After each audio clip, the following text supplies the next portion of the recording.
और आप तक अपडेट हम पहुंचा रहे हैं। नेपाल में विमान हादसा हुआ है। नेपाल के पोखरा में ये विमान हादसा, प्लेन हादसे में अब तक 16 लोगों की मौत की पुष्टि हो चुकी है। 16 शव अभी तक बरामद किए जा चुके हैं। इस जहाज में 68 यात्री बताया जा रहा है सवार थे। 4 क्रू मेंबर सवार थे, मतलब कुल 72 लोग जो इस विमान में सवार थे। तो येती एयरलाइंस का ये छोटा विमान था ATR 72। 68 यात्री, 4 क्रू मेंबर्स जो इस विमान में सवार थे। लैंडिंग से पहले हवा में ही जानकारी ये मिल रही है कि विमान में आग लगी। अब आग लगने की वजह क्या है ये अभी साफ नहीं हो पा रही है, वो जांच के बाद ही पता चल पाएगा।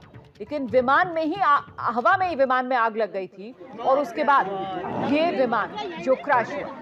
और इस बीच ये नई तस्वीरें अब आपके सामने हैं। आप देख सकते हैं अब काफी हद तक वो जो काला घना धुएं का गुबार था उस पर काबू पा लिया गया है। अब कुछ मलबा यहाँ पर बिखरा हुआ नजर आ रहा है।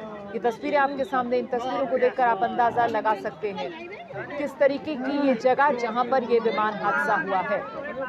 हादसे का ये सबसे नया वीडियो है और जो शुरुआती जानकारी मिल रही है उसके मुताबिक जो पायलट था विमान का, उसको अंदाजा हो गया था कि विमान को अब बचाया नहीं जा सकता है और प्राथमिकता इस बात की थी कि जहां पर विमान क्रैश हो वहां पर कहीं लोग इसकी चपेट में ना आ जाएं। इसी वजह से, क्योंकि पोखरा में दाखिल हो चुका था ये विमान रिहायशी इलाकों से अलग, यहां रनवे से पहले पोखरा इंटरनेशनल एयरपोर्ट के नजदीक ही जो सेती नदी है उसके किनारे पर यह विमान जो क्रैश हुआ है। तो यह हादसे का बिल्कुल नया वीडियो आपके सामने आप देख सकते हैं। अभी भी धुएं का गुबार उठता हुआ, लोगों का चीख पुकार, आहें वो भी सुनाई पड़ रही हैं।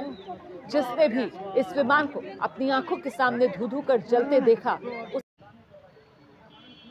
बिल्कुल रोमाना, जो जानकारी मिल रही है ये जो येती एयरलाइंस का जो प्लेन है, जैसे आपने बताया ATR 72 है, जिसमें 72 यात्री जो सफ़र कर सकते हैं। ये काठमांडू से पोखरा जा रहा था और पोखरा पहुंचते ही ऐसा लगता है कि किसी वजह से जो पायलट हैं उन्होंने इस जगह पर उतारने की कोशिश की, जैसे क्योंकि तस्वीरें और वीडियो अब सामने आ चुकी हैं, क्रैश साइट की आ चुकी है। वहाँ ऐसा लगता है कि उन्होंने कहीं खाली जगह देखकर उतारने की कोशिश की। तो हो सकता है कि इसमें प्लेन में कोई खराबी हो सकती है या मौसम की वजह से भी हो सकता है, लेकिन मौसम अभी जो वीडियो आए हैं उसमें साफ दिखाई दे रहा है। हालांकि पोखरा बहुत हाई ऑल्टीट्यूड वाला एरिया है जहां पर काफ़ी ज़्यादा मौसम ख़राब रहता है, लेकिन अभी मौसम इस वक्त साफ लग रहा है। तो ऐसा लगता है कि पायलट ने उतारने की कोशिश की और उसी दौरान ये क्रैश हुआ होगा। जैसे कि आपने बताया, बिल्कुल ठीक बताया, इसमें करीब 68 यात्री बताए जा रहे हैं और 4 क्रू, 2 पायलट्स हैं और 2 जो हैं केबिन क्रू हैं जो इस प्लेन के लिए थे। तो ये क्रैश हुआ है। अभी तक जो जानकारी मिल रही है, हताहत हुए हैं लोग इसमें और आधिकारिक जो है जानकारी का इंतजार किया जा रहा है कि आखिरकार किस वजह से ये प्लेन क्रैश हुआ है। बिल्कुल नीरज, दरअसल जो जानकारी मिल रही है, वीरेंद्र जो काठमांडू में ही हमारे सहयोगी मौजूद हैं, उनकी तरफ से बताया गया कि आज मौसम साफ था।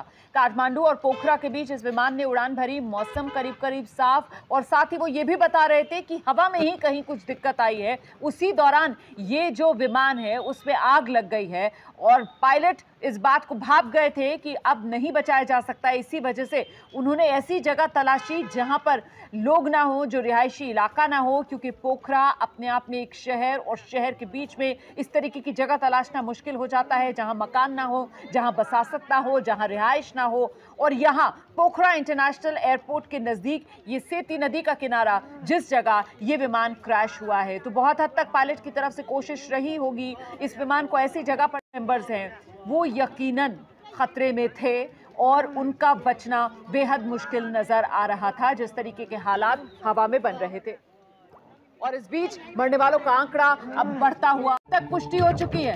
अभी कुछ देर पहले तक 16 शव बरामद करने की बात कही जा रही थी। अब विमान हादसे में 30 लोगों की मौत की खबर है। तो मतलब ये कि जैसे जैसे आग पर काबू पाया जा रहा है, जैसे जैसे धुएं का गुबार कम हो रहा है, वैसे वैसे शव जो हैं अब वो बरामद हो रहे हैं और अभी तक 30 शव बरामद कर लिए गए हैं। कुल 72 जिंदगियां जो इस विमान में थी, 68 यात्री, 4 क्रू मेंबर्स, और ऐसे में 30 लोगों के अब तक शव बरामद कर लिए गए हैं। जितना